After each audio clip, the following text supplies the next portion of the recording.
and we all worked together to figure out, well, how can the intimacy of this and the violence kind of work together? How can we... Newly unsealed documents are revealing what appears to be a major brand crisis and another possible reason why Blake Lively may have rushed to settle her legal battle with Justin Baldoni. Welcome back to Popcorn Planet. I'm Andy Signori. And even though the case is officially settled, the fallout is far from over. More emails and internal documents continue surfacing, painting a picture of panic behind the scenes during the backlash surrounding It Ends With Us. To me, all of this further supports the idea that Blake's team moved quickly to settle once her claims began falling apart. No matter how much spin either side tries to put on this, the reality is that Blake dropped the case herself. She still had the opportunity to continue fighting the retaliation claims her team previously described as the most important part of the lawsuit.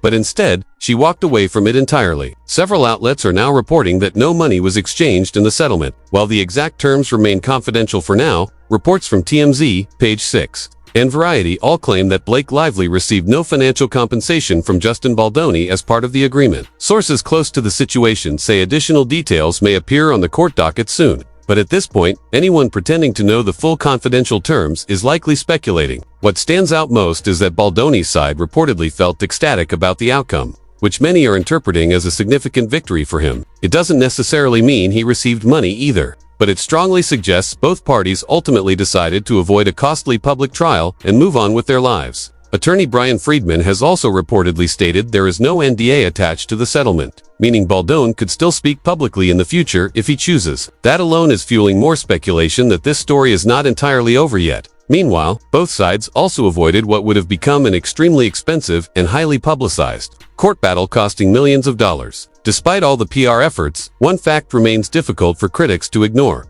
Blake Lively dropped the case after presenting it as an important fight for women and survivors. Many online have pointed out the timing, especially since she appeared publicly at the Met Gala shortly after the settlement discussions intensified. Critics argue that attending such a major celebrity event while preparing for what was framed as a critical legal battle raises questions about priorities and long-term intentions. At the same time, even more internal company documents are beginning to surface, including emails tied to Blake Lively's beverage brand, Betty Buzz. According to these newly discussed documents, several major business partners reportedly became concerned during the height of the media controversy. Internal spreadsheets allegedly tracked declining sales and negative press reactions connected to the backlash. Companies, including Kroger, Princess Cruises, and Brightline, were reportedly monitoring the situation closely. Kroger, one of the largest grocery chains in America, expressed concern about how the controversy might affect product performance. Brightline, which had discussed marketing partnerships with Betty Buzz, also reportedly raised concerns, while Princess Cruises was allegedly monitoring the brand response as well. The emails being discussed suggest that members within the company were frustrated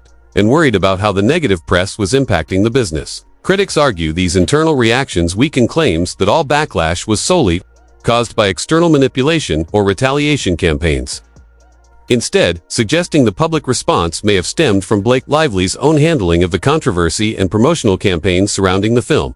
According to the speaker, a conversation with a Kroger VP allegedly revealed that Betty Buzz had recently been discussed in a new item meeting, where internal concerns were raised about growing negative sentiment linked to Blake Lively's interview press around the film and how that broader public reaction might potentially influence consumer perception, retail confidence, and ultimately, sales performance in stores. The speaker claims that Kroger expressed a cautious outlook, suggesting they would closely monitor the brand's performance moving forward and were already anticipating a possible downturn, while also questioning what, if any, corrective messaging or public relations strategy would be implemented to help address retailer concerns and stabilize sentiment among shoppers and partners. The message further suggests that similar reactions may not be isolated, implying that other retailers and business partners could also be reviewing the situation internally and reassessing their level of comfort with ongoing promotional activity tied to the brand. Companies such as Princess Cruises and Brightline are mentioned as allegedly being more cautious or spooked by the surrounding publicity, with internal legal or compliance teams reportedly taking a closer look at reputational risk and deciding whether to slow down, pause, or reevaluate certain partnerships while the media attention remains active.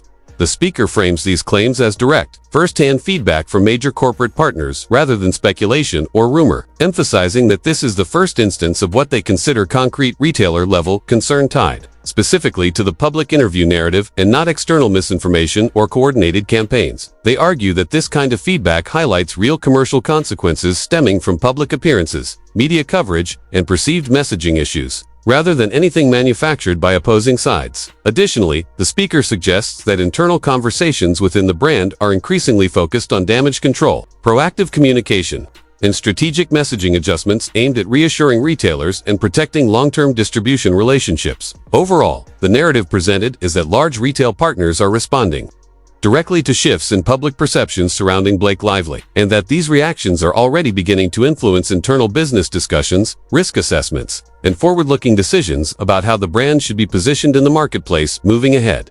They had no idea exactly why we called her tone, because in their view she was being completely tone deaf in how the situation was handled from the start. And all of this, at least in the speaker's framing, feels consistent with that same pattern of behavior rather than surprising in any way. The argument being made is that none of these developments change the overall perception they've been pushing throughout, and instead are being used as further confirmation that the handling of the situation, public statements, interviews, and promotional decisions created unnecessary backlash. From their perspective, it reinforces the idea that the legal case was weakening over time and that once key claims were dismissed or undermined, the momentum behind it effectively collapsed. They suggest that this is why settlement discussions likely accelerated, even if the exact terms remain unknown, and why Blake Lively ultimately chose to drop the matter rather than continue pursuing it through a full trial process. The speaker also claims that while public statements may have been framed in a way that suggested a victory or a resolution in her favor, the longer-term reality will tell a different story once more details become public or are analyzed by legal commentators. They argue that people who closely followed the filings, court motions, and commentary from legal experts would interpret the outcome very differently from how it may have been presented in media,